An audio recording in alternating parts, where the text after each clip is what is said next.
Pardon me.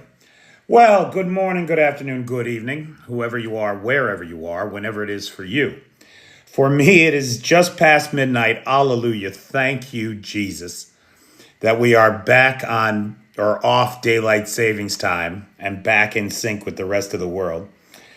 It is just past midnight on Tuesday, November the 4th, which makes this the news and events for Monday, November the 3rd, day 1349 of Vladimir Putin's war of aggression against the people of Ukraine. How do you do? I'm Peter Alexievich, and this is the Live at 5, coming to you from Kyiv, this major European capital currently under siege. How do you do? How's everybody doing tonight? I see the peeps are coming in. Hey, Sarah. Hey, Nightshade. Hey, T-Bone. Hey, Seawolf, Nutmegger, Lil Red. How's everybody doing tonight? Hey, Bernard. Hey, Super User. Hey, Anthony. Aha. Hey, Kijo. Anthony, I made I told you know, the Yorkshire puddings today. Dude, they're so good. I still have a half a dozen in the fridge, but I ate 6 of them myself today. I mean, dude, they were so good. You know, one thing I do that I don't think the British do, I don't know, maybe people do, but I grate a little fresh nutmeg into them. And then as an American, I'll serve them as a dessert with some syrup. And I had 2 after lunch in syrup with butter and the nutmeg. I am so ridiculous. I'm a ridiculous person. I'm so glad you all have the patience for me. But those Yorkshire puddings were delicious. Sorry about the time change, Seawolf. There's very little I can do about it. We're kind of tied to the whole East Coast time thing. And in the fall, every year, we have this 1 week where we're out of sync with the rest of the world. And then in the spring, we have 2 weeks. So if this war is still going on, which by all accounts, it could be. It could be. It might not be. Like, that's the thing. Increasingly, I'm hearing these suggestions from people who should know. You know, I'm talking about senior European diplomats, intelligence guys. All these people are making these suggestions that we could see some kind of ceasefire in Ukraine in 3 to 6 months. Now, I've suggested repeatedly, right, just looking at the data, just looking at the numbers, and having gained some small understanding of how Russia seems to function, that December is going to be a critical time for the Russians, and the Russians know it. They're preparing for it. Hey, listen, there's always some Russian trolls in here. There's always some people from number 55 in here. I want to know, why are the Moscow police disappearing? Why is the Moscow Police Department suffering record numbers of resignations and people going AWOL? They're definitely here, Arna. You know they're here. Hey, Robert Stewart Key. You know they're here, pal. They're always here. Hey, Maddie Wright. How you doing? Did you get my voicemail from James? So anyway, there is something going on in Moscow. There's this new, paramilitary troops that are showing up on the streets in these armored vehicles to keep the peace. And police are just disappearing. They're just resigning. They're leaving their jobs. I don't know why. And I'd like to have somebody explain that to me, please. Okay, so Arna, you're going to be our sponsor tomorrow. Actually, tonight it's going to be Maurice Broussard and Renee Timmermans. So big thanks to Morris and Renee, who are both first-time sponsors of the live.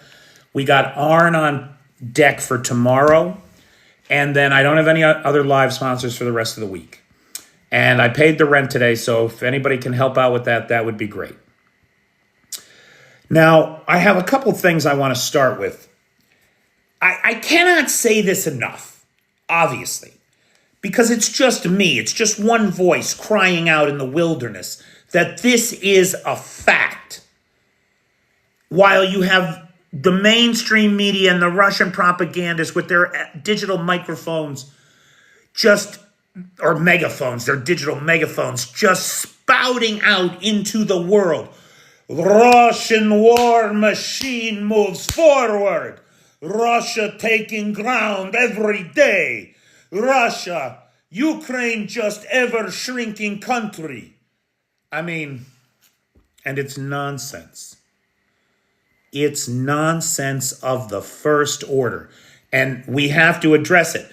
And Phillips O'Brien, who's a professor of strategic studies at St. Andrews University, he said this week, get this, I mean, he was doing some serious Russian trolling here.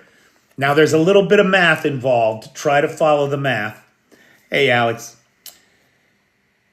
Phillips O'Brien made the point this week that on August 1st, 2024, remember, Putin's first deadline for taking Pokrovsk was August 31st, 2024. We are now 14 months past that deadline. And only now are Ukrainian analysts suggesting that Pokrovsk may be at risk. May be at risk. So here's what there's the point that Dr. O'Brien made. August 1st, 2024, the front line was 16 kilometers, about 10 miles from Pokrovsk. Quote, it would have shamed a snail to move at that pace that the Russian army has moved on Pokrovsk. Since then, a snail moves at 5 meters an hour. A snail on the front line, August 1st, 2024, would have traveled 30 miles, 47 kilometers. The Russian army can only dream of moving as fast as that snail. Now that's reality. That's reality. And what has it cost them? The Timu Blitzkrieg. That's what this thing is. And what has it cost them?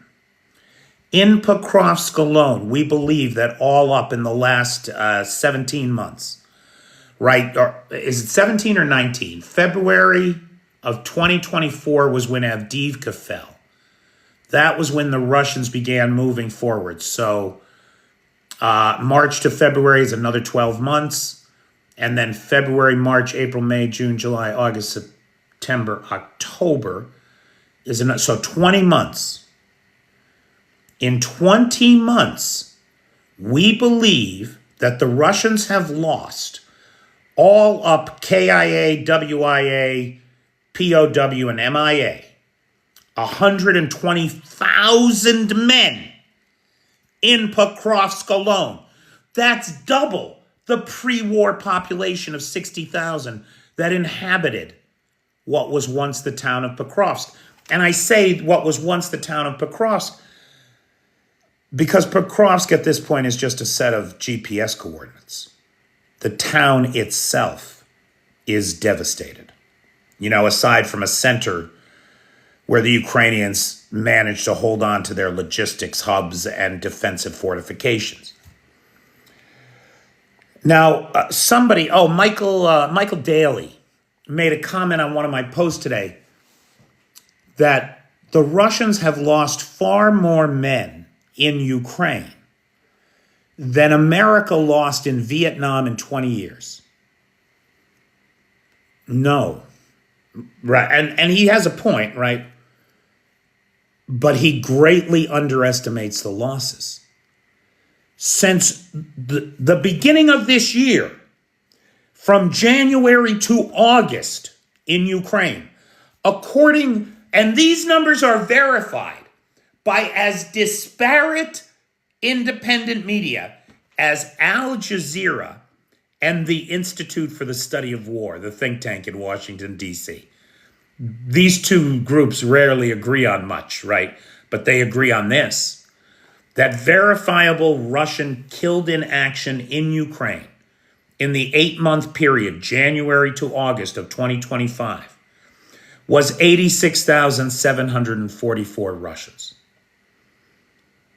86,744. In 20 years, in Vietnam, the United States lost 58,281 men, KIA. In 8 months alone in Ukraine, the Russians have lost 28,463 men more than the U.S. lost in Vietnam in 20 years. 20 years. The Russians have lost more in Ukraine than the United States has lost in every other war combined, other than World War II and the Civil War. It's insanity. It's insanity. Sanitune says those numbers are as crazy as Putin is, which is why the Russian people are suffering Putin's pain. Hey, Kath Brown. Personnel losses stuttered again today, dropped below 1,000. They had run at 1,000 a day for 3 days and then dropped again after multiple failed efforts with large mechanized assaults in Zaporizhia, Pokrovsk, and Kupiansk. No, that includes the Iraq war, Nicholas. I forget the exact number for Iraq. I want to say it was about, I should really look it up. But if I'm not mistaken, and maybe somebody can verify this real quick, but I think in the second Iraq war, the one where we were in Iraq for like 8 years, if I'm not mistaken, we lost about 4,700 guys. Or was it 7,400 guys? I don't know, but if somebody can check that. I mean, it's nothing like this. And we were in there for 8 years. 4,400, 4,800. So somewhere in there, 45 KIA. So I wasn't far off, right? It's somewhere around 4,500, 4,700, something like that. In 4,826 says Sanitune. That's a very specific number. So I can't verify any of these right now, but I feel like that's about right there. Now, overnight last night, a couple days ago, we saw the Russians send 653 drones, 52 missiles at Ukraine, right? Now, they cannot keep that up. Based on everything that we understand about Russian drone production and missile manufacturing capabilities, they can only conduct maybe 8, 9 of those kinds of attacks a month. And that is seen in last night's attack. Last night we saw 147 drones come in, 81% interception rate. I was pleased to see one of the Kinzhal hypersonic missiles last night shut down. Those Kinzhal hypersonic missiles are the ones that Putin has bragged over and over again are unstoppable and uninterceptable. Well, there was a 33% interception rate last night. And that interception rate has been better when Ukraine has more Patriot systems on hand. Now, the good news is the Germans confirmed that they just delivered 2 more Patriot systems to Ukraine, along with Patriot interceptors. This comes on top of the UK confirming that it had sent more Storm Shadow missiles. And we've already seen those Storm Shadows in use on Russian territory with the destruction, or at least the attack on the Bryansk chemical factory, which the Ukrainians claim is shut down and may be destroyed. But I have not been able to confirm that. I can't get satellite images on it. If anybody has satellite images of the aftermath of Bryansk chemical factory, please send them to me. Guys, I did a bunch of videos today, but hardly any of them were about the strikes inside Russia over the weekend, because there's so much to choose from. Holy cow. It's just boom, baby, boom, baby, boom, baby, boom. One after another. Moscow was plunged into darkness, Big D, this weekend. Okay, let's start there. Let's start with the power hits, right? Because look, now this will be my 3rd winter here in Kyiv. And in winter, we all know what the Russians do. The winter campaign begins. They start targeting energy infrastructure, heating infrastructure. They try to plunge us into the Stone Age, right? Because so many people in Russia live that way anyway. Lower standard of living than Mexico. Let's remember that when we talk about this country, this gas station cosplaying as a country. Russia does this. These are war crimes. And Ukraine has shown incredible restraint in not playing turnabout as fair play, but following the rules of war. But after 4 years of this shit, how can they be expected to go through another winter like that? And so for months now, Zelensky has been warning Putin, you don't hit our energy infrastructure, we won't hit yours. And Putin has said, fuck you. There's the power plant in Sloviansk in flames. There's the power plant on the left bank of the Dnipro in flames. Well, that's it. Ukraine has fucking had enough. Had enough. And we have seen strikes. First, it started with strikes on the power stations that feed the railroads, right? So not cutting the power to people, just cutting the power to the logistics lines. Because Russia's got 55,000 kilometers of electrified railroad. And it's that railroad that carries food, guns, men, machines to the front line. So hit the power stations, cut off the electricity, shut off the railroad, you interfere largely with Russian logistics. And we saw another one of those strikes on Alchevsk in Luhansk over the weekend, shutting down the local electric railroad, slowing deliveries to the front line. Good. But that's not all we saw last week. We saw thermal power plants targeted in Kursk, Bryansk, and Belgorod, plunging those cities into darkness and cold, the same way that the Russians have been plunging Ukrainian cities into darkness and cold every winter for the last 4 years. Then Thursday overnight, remember on Friday's Live, we talked about this? Oriel was targeted. The thermal plant there, which is mostly actually, now some civilians were affected, but mostly that plant supports military-industrial complex and military bases. That's who that plant feeds power and heat to. Offline. And I said on Friday night, Oriel is the next oblast over from Moscow. They're moving from the perimeter into Russia, closer and closer to Moscow. And that very night, Friday night, we saw a strike on a thermal power plant just outside of Moscow, blacking out the Zakhovsky suburb of Moscow. What do you think is next? What's next are Moscow and Petersburg. It's time to plunge those cities into darkness and cold. Turnabout is fair play. You cannot live in a world where your opponent cheats and cheats and cheats, and you maintain the higher ground. There's only so much of that you can do.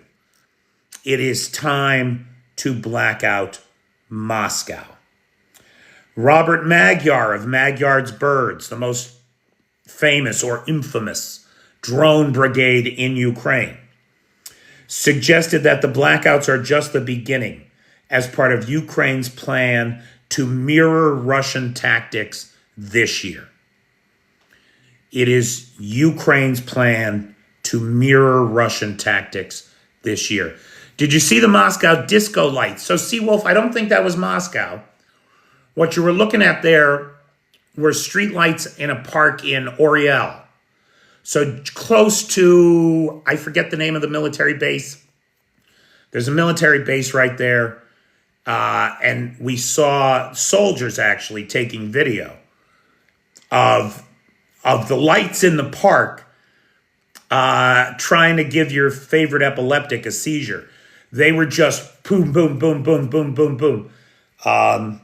I would have liked to play some apotheosis to those lines. That would have been great. So that's what's happening with energy infrastructure. And look, I don't like to see Ukraine doing this. Ukraine doesn't want to do this. But there's no choice. And fuck anybody who says different. Russia has left Ukraine with no choice. And Ukraine is not stopping there. They're not merely mirroring the Russian attacks. They're doing their own thing. And that's the oil infrastructure. Just last night, we saw, hey, Clive, is what a troll. I don't know what you're talking about. Andre, it's not that easy. Okay, Andre's got a good point. Okay. Where are those flamingos? They should have been raining on all power plants by now.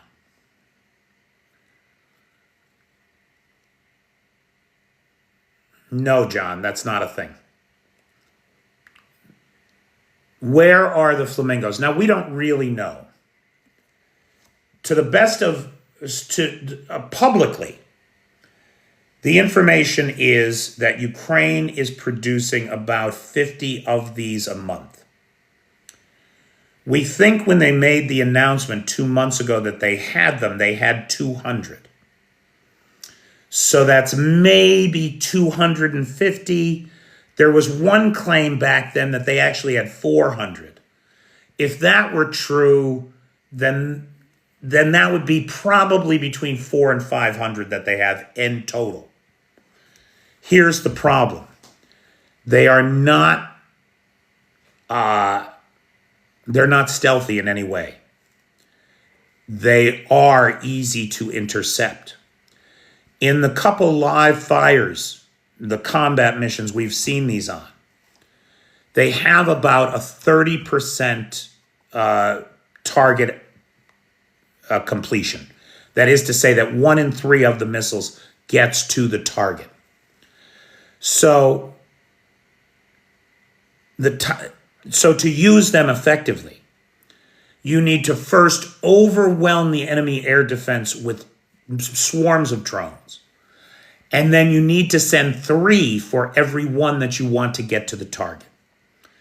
So I think now it could be just that simple, that they're stockpiling them so that they have enough to make a meaningful attack, right? It could also be, we also have rumors that the solid rocket fuel boosters, which are being produced in Denmark, have not yet arrived. They're not here yet. So we don't know. No, Roy, the number of Storm Shadow sent is a state secret. We don't know. We know that the UK has never sent more than 100 at a time, though. That was the largest delivery ever, to the best of my knowledge. Nobody's getting Tomahawks. Trump poured cold water on that yesterday. He is not even considering sending Tomahawks. But I could change my mind because I'm an idiot who has no real policy. Now, what did we see the Ukrainians? That doesn't seem to be the reason, user Den. The question of accuracy does not seem to be an issue. The reported accuracy is within 15 meters. And given the way they took out that ship in the Caspian Sea, blew a hole right in the center of the hull, I don't think accuracy is the issue. Okay. Now, what did we see the Ukrainian strike in the oil and energy realm? Or just what were the Ukrainian strikes overnight? Overnight last night, we saw Saratov oil refinery processing units hit. This plant was hit August 10th and September 20th, which leads one to believe that the Ukrainians are just waiting for the Russians to get the repairs done, and then they hit them again. It's brilliant, right? It's brilliant. It's simple. Just keep them on a hamster on a wheel. It's a pretty big refinery, 7 million tons a year. It's 700 kilometers from the Ukrainian border. We also saw an oil depot in Donetsk go up in flames, about 70 kilometers behind the front lines. Over the weekend, we saw the marine oil depot in Tuapse get hit. And that got a lot of attention because 2 ships burned, right? A Shadow Fleet vessel burned and a tugboat burned. But they weren't the targets. The targets were the berths. This is one of Russia's largest export ports for crude oil. Exporting something like, I want to say 17 million tons, but I didn't write it down. So I'm not sure, but millions of tons of crude oil go out of this port every year. It's something like 20% of all of Russia's crude oil gets exported through this port. 4 fueling berths are out of commission. The 4 main berths, right, the piers that the tankers would come up to get refilled, they can't take traffic now. They're not working. They're out of operation, according to all reports. The Tuapse Marine Oil Depot is operated by the sanctioned Rosneft company. An oil tanker and a tugboat burned there, according to Russian sources. Port infrastructure, buildings, piers, and berths were also damaged. 5 explosions were recorded on the territory.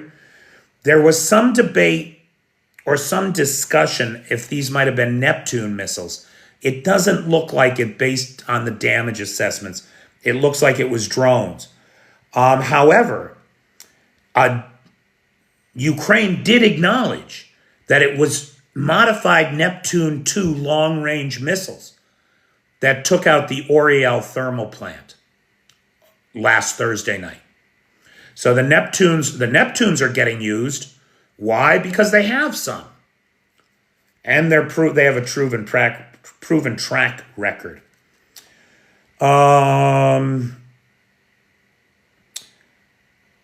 In addition to Tuapse, which is in Krasnodar Krai, along the Black Sea, we also saw Sochi and Temryak areas were targeted along this critical oil export infrastructure pathway.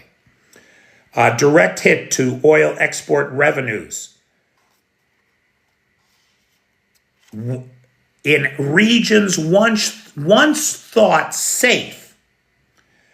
As the war comes home to Russia, these safe zones are ever shrinking as Ukraine extends its reach deep, deep, deep inside of Russia, as we saw with the hits in Moscow over the weekend. But that is not all. I mean, this is just the beginning of the list of Ukrainian hits over the weekend. It's amazing. We'll come to that, Andy. Give me a second. Let's go through the Ukrainian hits over the weekend. In Lipetsk, the Uzman facility traction substation, which is a rail substation, right? 55,000 kilometers of electrified rail line in Russia.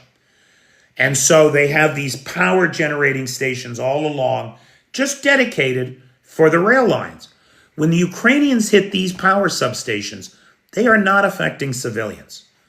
They are hitting the critical logistics hubs of the Russian Federation. The governor acknowledged UAV strikes in the region, but did not mention the railroad being hit. Imagine your surprise. In these hits, we see Ukraine's broader strategy of targeting energy and logistics infrastructure. Previously documented only along the Ukraine border as Ukraine's reach into Russia grows longer.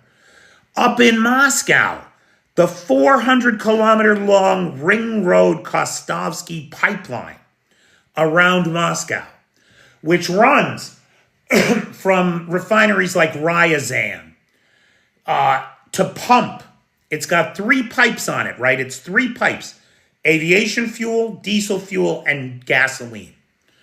Direct from the refineries right out to the distribution points, to military storage, to civilian distribution, right, to feed the Rosneft gas stations around Moscow, to be headed south towards fuel storage for the southern military district. It's a triple boom. It's a boom, baby, boom, baby, boom, baby, boom. Now dig it. This was not a drone strike. Blackhawks only come from America. Oh, you mean who bought them for them? Nobody bought them for them. The Ukrainians bought them themselves on the secondary market. So, okay, now dig it. This Ring Road pipeline is important, not just because it is a critical supply line for both civilian and military fuels in and around Moscow and to the southern military district, but far more importantly, in my opinion, this was sabotage.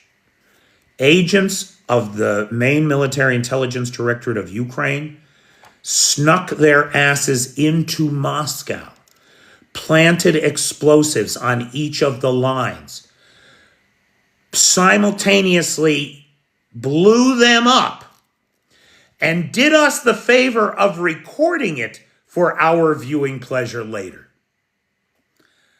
The idea that Ukrainian agents are operating deep inside Russia in Moscow really should set the Russians' teeth on edge. You can't trust anyone around you. Anyone might be a Ukrainian agent. How can you even trust your own bodyguards? Wasn't his grandmother Ukrainian? He whispered, planting the seeds of doubt and suspicion in the minds of every Russian listening. Not that there are that many. They're just paid to be here. Don't worry about them. Okay. Now, moving on to Pokrovsk and the question of the Blackhawks. So I was wrong. I found this out today. I thought that Ukraine only had 2. I guess they have 3. And all 3 of them, this is the message for Group 7. Group 7's message today. The lion sleeps tonight. The lion sleeps tonight. The lion sleeps tonight. Group 7. All right, anyway. Pokrovsk. I thought the I thought the Ukrainians had 2 Black Hawks. I knew about 2. Turns out they have 3. All 3 were purchased from the secondary market. So, the American military holds these surplus auctions. You can go in and buy a Black Hawk helicopter if you're a private military company or somebody who's got millions of dollars to spend on a used Black Hawk. The main military intelligence directorate of Ukraine has acquired, through these secondary market purchases, 3 Black Hawk helicopters. Now, from the video that we saw, it appears that 2 Black Hawks dropped a total of 22, maybe 24 guys into Pokrovsk. We have these reports that Budanov was on site coordinating the tactics. We don't know that any of that is true. I just want to say, I thought that the video had been geolocated and chronolocated, but I've heard some very compelling arguments that it may not be accurate. So I can't say for sure that it even happened. I'm just not sure right now. And we're also not sure that Budanov was even there. If he was, what was he doing there? Well, ostensibly, according to official reporting, he was there to coordinate anti-drone efforts over the supply roads and logistics, as well as to clean out infiltration groups that had infiltrated Pokrovsk. And that is important. Now, then late this evening, I started hearing reports that he was really there, if he was there at all, to coordinate a withdrawal under fire. It's not impossible that the Ukrainians have decided to abandon Mirnograd and Pokrovsk. We just don't know. We just don't know. So certainly the situation is delicate. It is fluid. It is dynamic and violent and deadly. And so we don't know what's happening. We're just going to have to wait and watch and see. And as things come up, we will certainly communicate them as best I can. For example, and see, one of the things that makes me crazy about the Pokrovsk situation, that I have trouble understanding,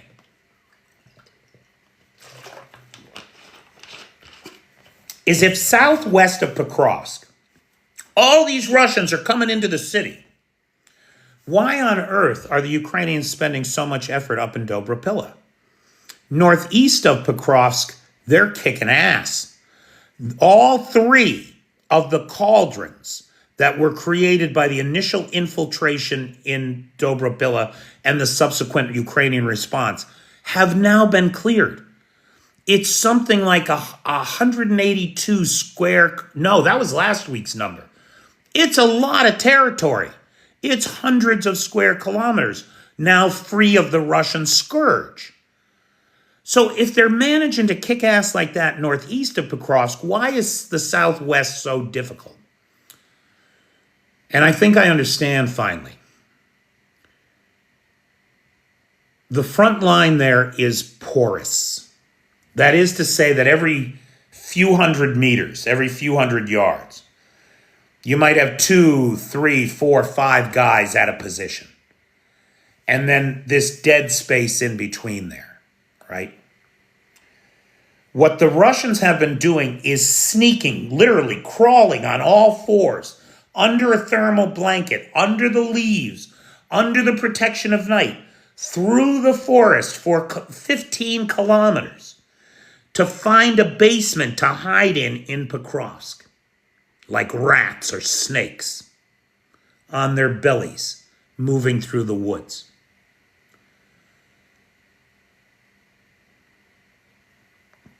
Then they wait for 2 more guys to get there, 2 more guys to get there, until they have a bunch of guys. What's important to understand, though, is that they are not in control. They are behind enemy lines and surrounded. They haven't taken Pokrovsk, they've infiltrated Pokrovsk. And now that they got the numbers up to maybe we think about 200, they've come out of their rat holes and they're targeting drone operators, civilians, and artillery positions. And they are doing it by using throwaway disposable troops, Storm Z battalions, right? Prisoners taken out of Russian jails, foreign mercenaries, the kind of disposable soldier that Russia thinks it has to use up, that it can just use up. So to make these infiltration groups effective, they send a human wave at the front line, which then discloses to the infiltrators the location of Ukrainian artillery and drone positions inside Pokrovsk. Then the infiltrators ambush them. This is not a clearly defined front line. This is not an advance. These infiltrators are cut off from the main body of Russian support, logistics, and the rest of the army. They're essentially surrounded in a kill zone death trap. Now, that's not to say that they're not taking every Russian with them every Ukrainian with them that they can. But it is not going well for them inside the city. It's not. Casualties are very high. There is no encirclement of Ukrainian troops, as the Russian MOD is claiming. There is very clearly multiple encirclements of Russian troops, which undoubtedly is why the Russians are claiming it for the other side, because that's what they do. Pokrovsk as a city no longer exists. We talked about that. This is not a traditional front line. Rather, these are isolated infiltration groups inside the city that I think the Ukrainians have the potential to deal with quite readily if they focus on them, which it looks like that's what they're doing.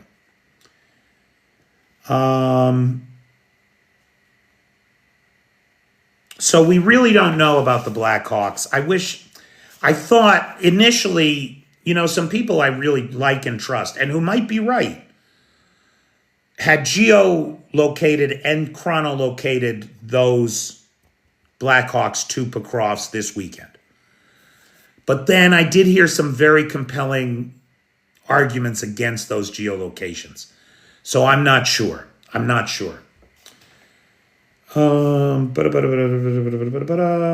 the Lorman direction, the Ukrainian armed forces are advancing in the Yampil direction.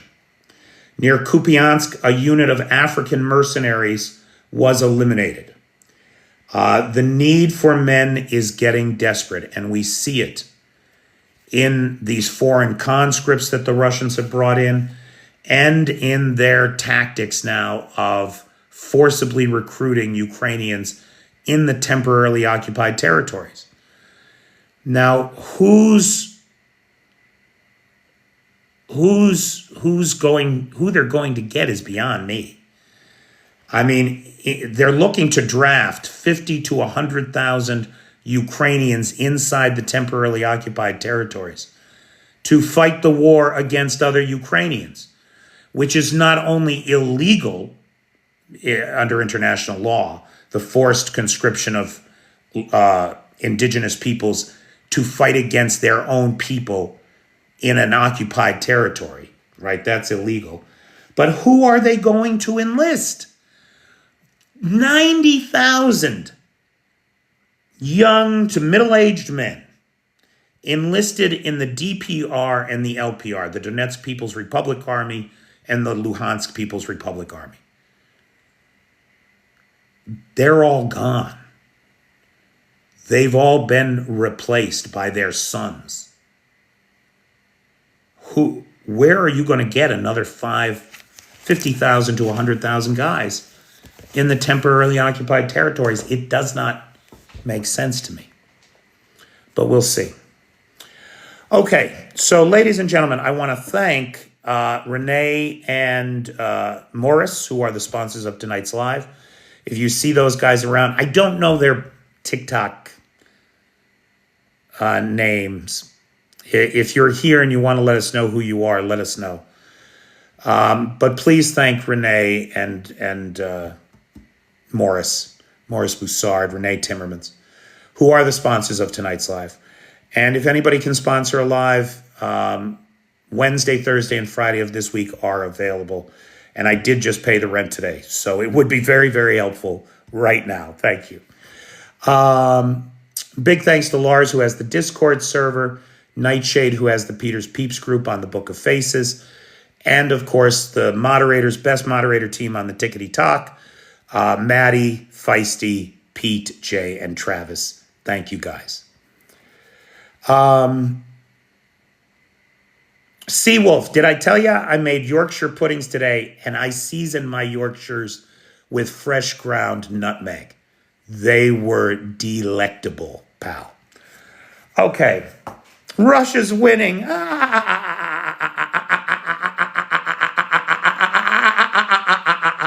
Oh, it's 1 o'clock. I have neighbors. Russia's winning.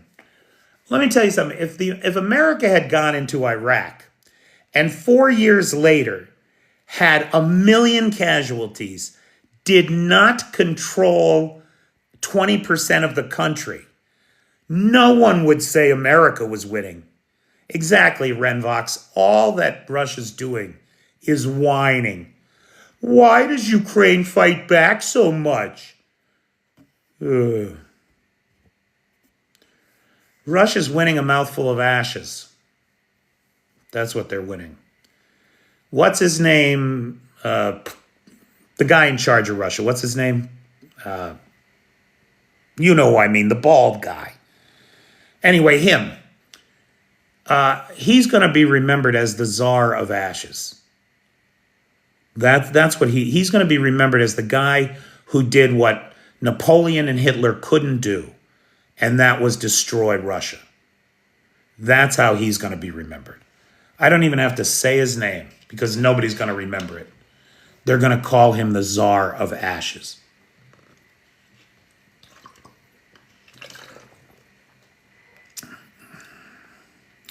How's the fuel shortage? That fuel shortage is about to get a lot worse, boy. Those 3 lines, that ring pipeline around Moscow, that's apparently very critical. Very, very critical. Rumor has it Raytheon is building flamingos for Ukraine. Is that true, James? I hadn't heard that. Oh, look, so we went from here. Now look at this. This is how the Russian mind thinks, right? It's just like a maggot. It's just like a maggot. The first thing they say is Russia winning. Then when we all laugh at them and tell them that they're full of shit, they say there's not even a war there. Russia has sent some people there so badly. I don't even know what that means. But there isn't even a war there now, right? Went from Russia's winning to there is no war. Hysterical. These people are a joke. The mini czar. That's good. You need to read what your real reason for the war is. NATO is to blame. Right. Look, it's not my fault the bitch made me hit her. It's not my fault. Right, she made me beat her.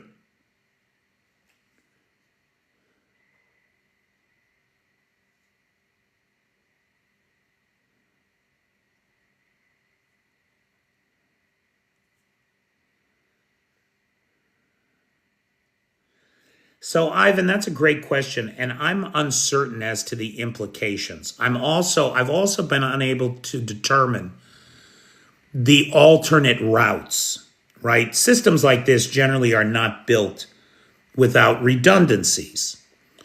And so while the delivery of critical fuels may be slowed in the Moscow region, it does seem unlikely that they will be stopped completely. And so if anybody has any information on how they're going to reroute these deliveries, because I can't find anything. I did some poking around today, but I don't have a good answer to that. Michael Boucher, inside Russia, you still can't say war. Yes, it's still the special military operation.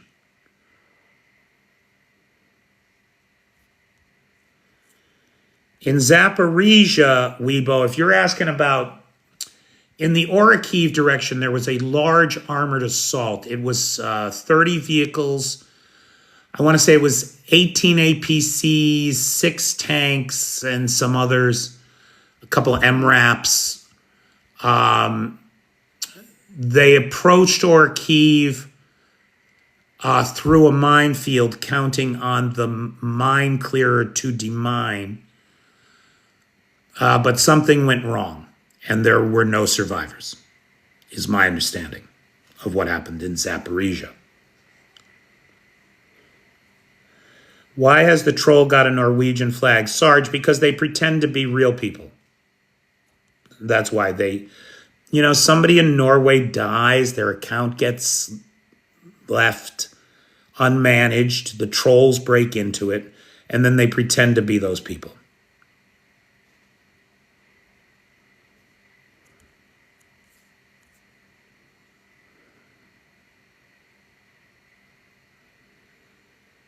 Any chance UK or Netherlands giving Ukraine US Tomahawks? No chance at all, Altered Carbon, not right now. Russia's just biding its time, Bernard. That's great. That is... Norwegians don't call it the Russia? Interesting. I don't know what some people are smoking, but it's pretty simple. They invaded and need to go home.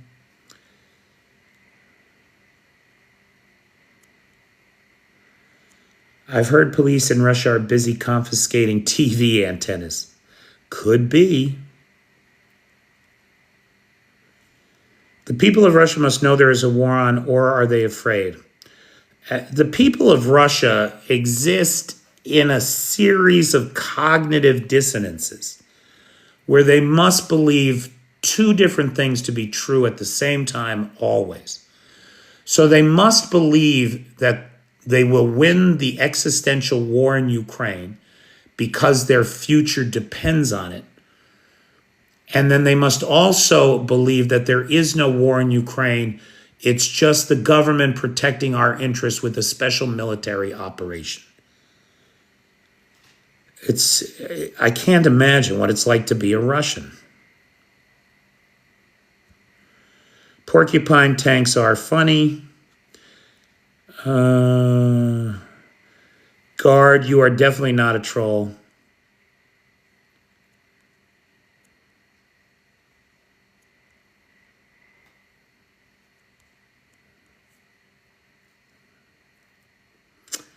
Guard started calling it Orkland, but people don't get it.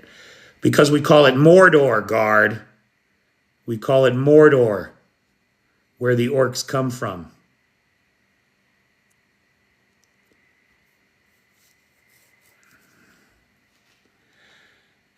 The Ukraine, you're not wrong, Nightshade. That is a thing. But I've talked to lots of genuine people who make that mistake because there was a time where it was very common to refer to Ukraine as the Ukraine because Russia didn't want us thinking of it as a separate entity, just a kind of in-specific place.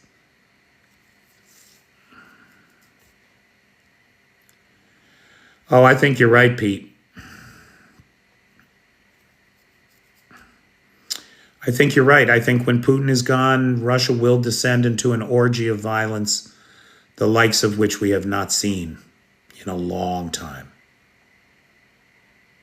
Selective memory operation. The severance procedure.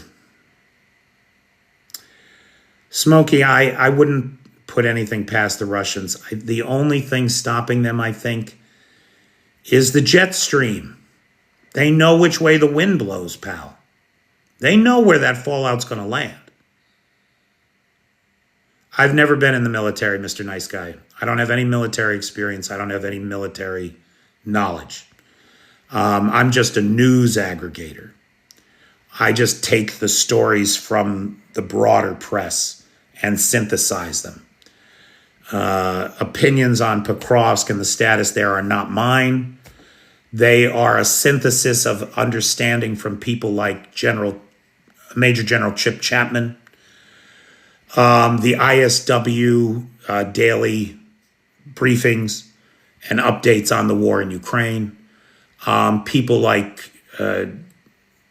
Preston Stewart, Chad Scott, who himself, I recently reposted this video, who said himself he thought Pokrovsk was going to fall months ago, but I was, quote, once again proven wrong by the resilience and determination of the Ukrainian armed forces. And so I very much depend on guys like that to inform my understanding and then translate it to all of you.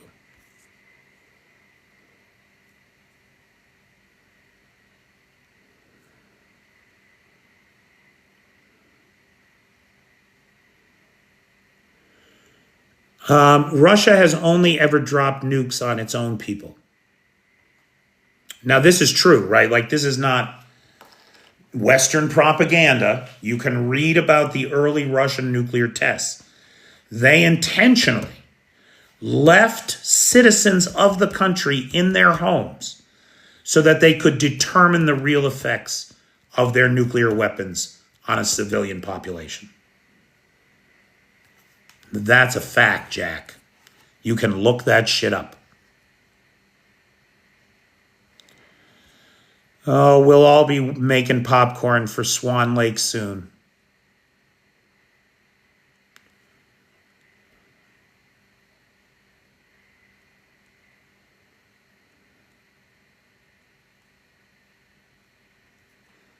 Hey, Mike Kelly. Okay, again, I want to thank Renee and Morris who sponsored tonight's live. I don't have any more sponsors Wednesday, Thursday, Friday. If anybody wants to sponsor live, that would be very helpful to me right now. Big D, Swan Lake is a ballet. Who's the music by? Is it Tchaikovsky? Boy, I don't know right now. I just forget. I'd have to look it up. But it's a ballet. It's a Russian ballet. It's a tragic story of a young girl who commits suicide in the end. Sorry, spoiler alert. I should have said spoiler alert. The thing about it is, okay, so Tchaikovsky, right? So it's a Tchaikovsky piece. Tchaikovsky, the great Russian composer who was Ukrainian. I mean, it just never ends. They're a fake country. Russia's a fake country. It's not real. It's an empire built on the conquest and acquisition of other people's talent. That's what it is. So the great Russian hero Tchaikovsky wrote a ballet called Swan Lake. And back in the day, like when the Russian leader Andropov died, and when these dictators die, there's no plan of succession, right? So a power vacuum forms and there's confusion for a while until a new system, new leader emerges.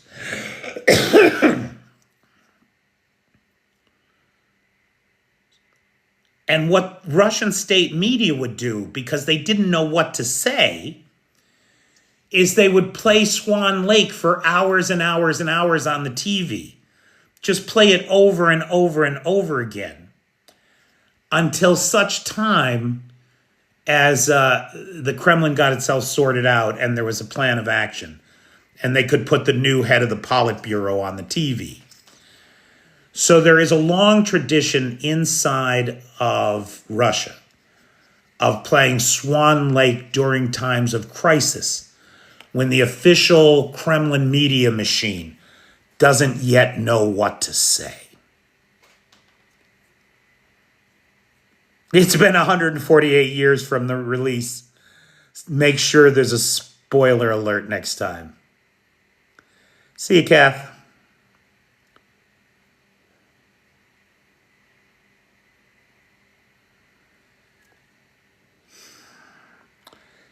Yeah, Mr. Nice Guy, the topic here is Ukraine.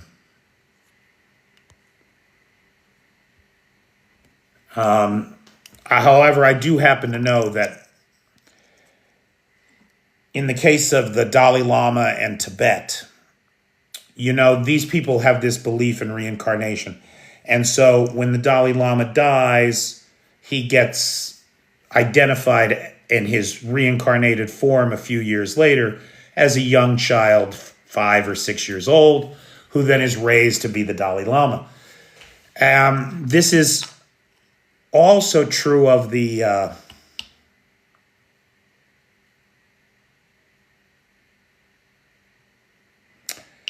there's another Lama who's almost as important in Tibetan tradition as the Dalai Lama. And the Chinese picked somebody. So an appropriate person from a Chinese family or from a Chinese-friendly Tibetan family was selected as the next P something Lama, as the next whatever Lama, cutting the Tibetans out of the process. It's nothing but Ukraine and Yorkshire puddings all the time. So there's no power vacuum in Tibet. The Chinese are in charge in Tibet. There's no more Tibet, right? There's no power vacuum there. That's not a thing. All right. So, ladies and gentlemen, friends, Romans, countrymen, thank you all so much. I appreciate your time, your attention, and your consideration to these matters. And I particularly appreciate the fact that in a world where it is easy to turn away from what is awful, that you all keep paying attention. I think it's really important. Panchen Lama, thank you, Sammy. So that the current guy is just a stooge for the Chinese government. And that's a tough thing for them. The Panchen Lama, thank you.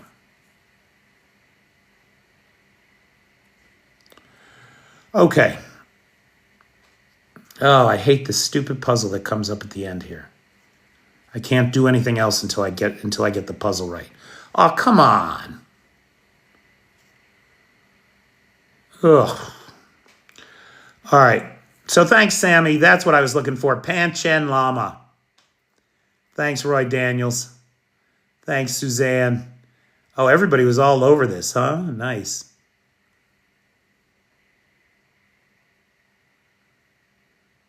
Oh, Pete, I made Yorkshire puddings today.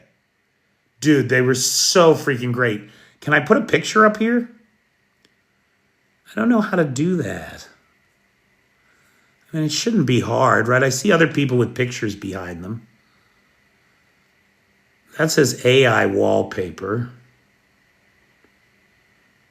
I don't know how to do it.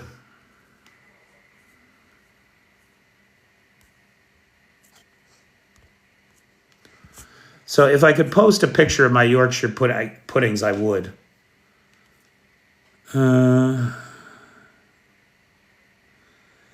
Yeah, Dan, that was the last thing we were just talking about tonight. The Russians are looking to mobilize 50 to 100,000 fighting men from the temporarily occupied territories. I don't know where they'll get them. I don't know where they'll find them. We've already seen 90,000 losses among DPR and LPR soldiers in the temporarily occupied territories. Who are you going to send? Children? Probably. It's a nightmare. It's an absolute nightmare. And it's exactly why the Ukrainians will not give up on the people in the temporarily occupied territories. They are not going to turn them over to the tender mercies of the Russians to militarize them, indoctrinate them, and send them to kill their brothers, fathers, uncles, and cousins in Ukraine. It's not going to happen. Hey, Adam. How you doing, pal? Hey, Clay. So we'll see what happens next. All right, kids. Make it a great day.